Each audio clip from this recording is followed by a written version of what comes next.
Hey, what's happening? This is TomNerdRemix.com. I got a fucked up movie for you today. Yes, this thing will jack your shit up. It was written and directed by Adam Sotelo, and it's called Perseveration.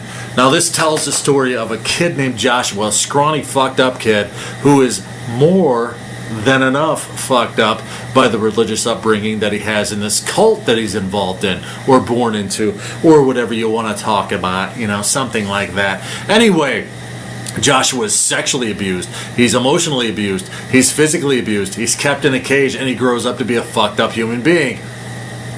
Go figure.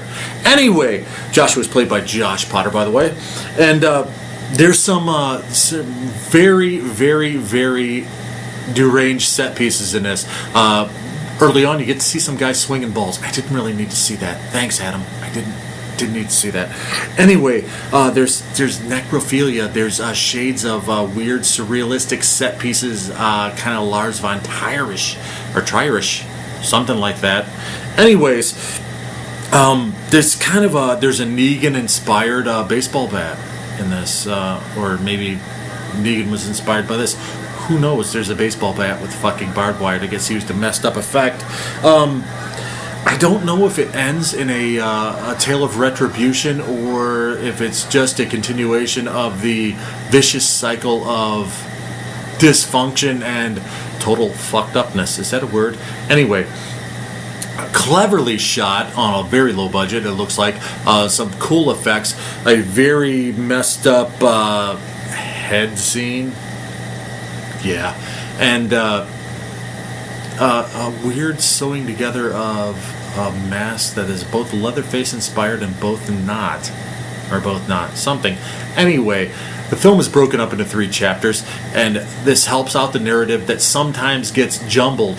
I don't want to give too much of the plot away, but that's the only thing that I kind of stumbled on, was that the narrative does get jumbled in points, but it's some very cool set pieces that are strung together in a stream of consciousness in a very surrealistic way that is just disturbing and hits you on a very visceral level, which is a testament to quality filmmaking. Yes, and it doesn't wallow in art houseness, which is good for a film like this. It actually wallows in the graphicness of the things that are going on, and it's not so much violence. It's violence after the fact. It's the desecration of corpses. It's the necrophilia angle. It's the shit the guy does after the kill that really fucks you up in this movie. I don't want to give too much plot out of the way, because I definitely want to, recommend this movie to you. Suffice to say that it's very graphic.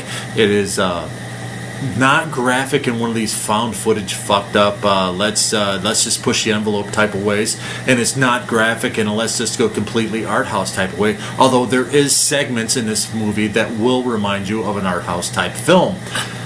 That being said, what can I say about Perseveration? And I hope I'm pronouncing that right. I might be like a completely illiterate dickface who isn't. That being said, what about it? Does fit nicely into the horror genre and is a movie I can recommend. Let me just say that it will leave an impact. The story is one of kind of a scathing social commentary on religion today, definitely on cults today and niche religions as it was, and it really, really will leave a mark, and it will leave you. It's one of those films that you'll think about for a while after you're done watching it, which is a testament to a good film for me. Some of the stuff is uncomfortable to watch, and I think it was designed that way. Of course it was designed that way, and that really adds to the experience of watching this movie. So that being said, like I said, it doesn't have a if you're looking for a Friday the 13th type slasher, Sins of the Father, returning ghost type thing, you're not going to find that. This movie is hard to pigeonhole, and it's not torture porn, which is the subgenre that you would think it would lean towards. It's kind of hard to classify, but it is definitely a stream of consciousness laid to film, and it's definitely a surrealistic experience in violence and depravity. So, Perseverance. I hope I'm pronouncing that right. I'm a literate dick face. Anyway, Perseverance is definitely a viewing experience, and contains some great performances, some great shots, some great effects, and some great creepiness and dread. So that alone makes it worth a watch, and I am going to give it a quality 8 out of 10. I'm Tom, nerdremix.com. Check out Perseverance, written and directed by Adam Sotelo. And I definitely want to see what this guy's got coming next, because this is a fucked up masterpiece. 8 out of 10. I'm Tom, nerdremix.com. Support independent cinema. Thanks.